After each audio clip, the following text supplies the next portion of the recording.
Bonjour mes petits flocons et bienvenue sur la chaîne. J'espère que vous allez bien.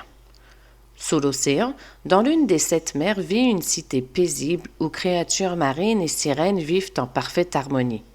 Cette cité se nomme Atlantica. Atlantica est dirigée par un roi qui est aimé de son peuple. Ce roi se nomme Triton. Mais que savons-nous réellement sur le royaume d'Atlantica? Ou même comment a-t-il été créé? Allez, générique.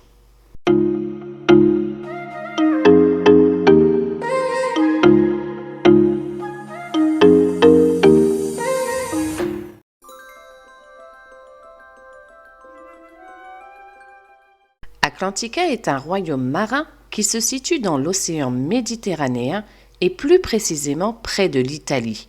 Cette information a été révélée en 2019 sur la chaîne YouTube des princesses Disney.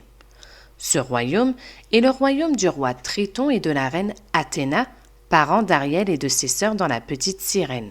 Dans ce royaume, on y retrouve le palais immense du roi Triton, dans lequel se trouvent de nombreuses pièces.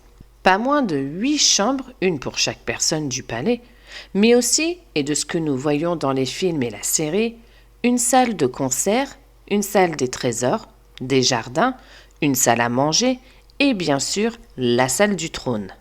Dans le royaume d'Atlantica se trouvent d'autres endroits tels que la grotte d'Ariel. Quant au repère d'Ursula, celui-ci est considéré comme à la sortie du royaume, en périphérie si vous voulez. Le royaume s'inspire de la cité perdue d'Atlantide, submergée par les eaux dans l'Antiquité. De base, dans le film de La Petite Sirène, le nom du royaume n'y est jamais mentionné, ce qui pouvait nous faire penser que Triton était un peu comme Poséidon, le roi ultime de l'océan. Le nom d'Atlantica est entendu pour la première fois dans un roman en 93, puis ensuite, la série animée de La Petite Sirène a réutilisé ce nom en nous précisant bien que le royaume d'Atlantica est une nation sous-marine parmi d'autres.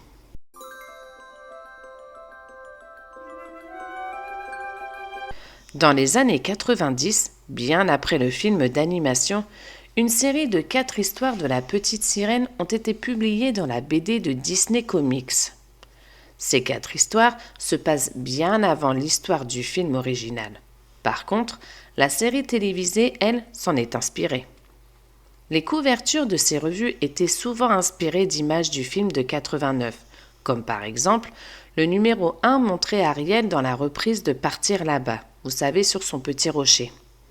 Par ailleurs, c'est dans ces revues que la cité d'Atlantica fut nommée pour la première fois, mais pas en tant que Atlantica, en tant que Mermaid City, la ville des sirènes en français.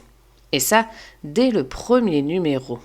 D'ailleurs, dans cette même BD, on nous explique comment Ursula obtient son repère. Si vous le souhaitez, le numéro s'intitule Serpentine. Le numéro 2 montre Ursula juste après sa transformation en Vanessa. Le numéro 3 montre Triton et Sébastien en train de discuter. Et le numéro 4, Sébastien essayant de raisonner Ariel juste avant que celui-ci ne chante Sous l'océan. Le premier numéro a été réédité dans la série de romans Cartoon Tales dans le numéro 11 de cette même série. Mais le titre a toutefois changé. Il se trouve désormais sous le nom de La Petite Sirène, Ariel et Sébastien. Puis ensuite, tous les numéros ont été réédités dans la série Disney Princess Comics Treasury.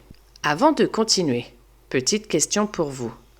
Pensez-vous que le royaume d'Atlantica n'est autre que la cité engloutie par les eaux Atlantides?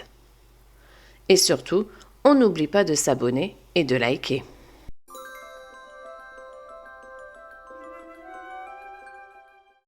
Continuons à parler de bande dessinée, et plus précisément, la bande dessinée Marvel, La Petite Sirène, un monde de mythes et de sirènes. Eh bien, l'histoire est tournée autour d'un poisson mystérieux nommé Marin le Magicien, et celui-ci nous parle de la création d'Atlantica. Ainsi, on nous raconte qu'en scrutant les brumes, Marin montre à Ariel ce qu'était Atlantica autrefois. Tout simplement, une île peuplée de créatures mythiques. Autour de cette île se trouvait une baie où vivait un peuple de sirènes et de tritons, gouverné par le roi Proto. C'était un peuple paisible, menant une vie culturelle riche et harmonieuse. Pour maintenir la paix, Proto avait promis la main de sa fille Ariane au belliqueux requin Nienne. Malheureusement, elle n'aimait pas le requin Nienne, celui à qui elle était promise.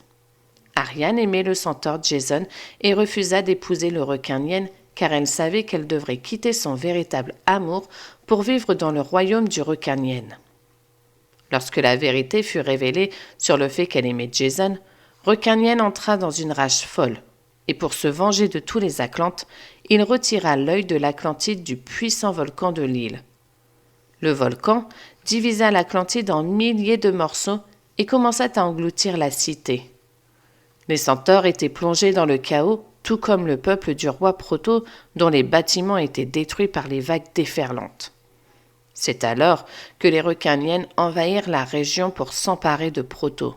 Et pour couronner le tout, le roi Proto avait perdu son trident dans la tourmente. Heureusement, en cherchant Ariane, Jason retrouva le trident et le rendit à Proto, mettant ainsi fin à l'attaque. Le roi Proto était en sécurité dans son royaume, mais Ariane restait préoccupée par les créatures terrestres. Il s'avéra que les centaures s'envolaient vers une nouvelle demeure, le mont Olympe, d'où ils ne revinrent jamais. Ariane, cependant, refusait d'oublier Jason et n'avait jamais cessé de l'aimer dans le monde de la surface. Dès lors, la légende raconte qu'à chaque génération naîtrait une princesse à l'image d'Ariane qui aimerait le monde au-delà des océans. Cette princesse, bien sûr, était la fille du roi Triton, Ariel. On peut se rendre compte que cette histoire mêle plusieurs histoires de Disney, notamment Fantasia avec les centaures, mais aussi Arthur qui retire l'épée de l'enclume, ici représenté par l'œil de l'Atlantide, qui inspirera sûrement plus tard Maui avec Téfiti dans Vaiana. Mais pour en revenir à ce magicien, et si en réalité ce poisson n'était autre que Merlin l'Enchanteur? Après tout, il est vrai que Merlin se transforme en écureuil, mais aussi en poisson. Je vais bien sûr vous laisser méditer sur cette supposition, en vous souhaitant une bonne journée, en vous faisant des bisous et en vous disant ciao.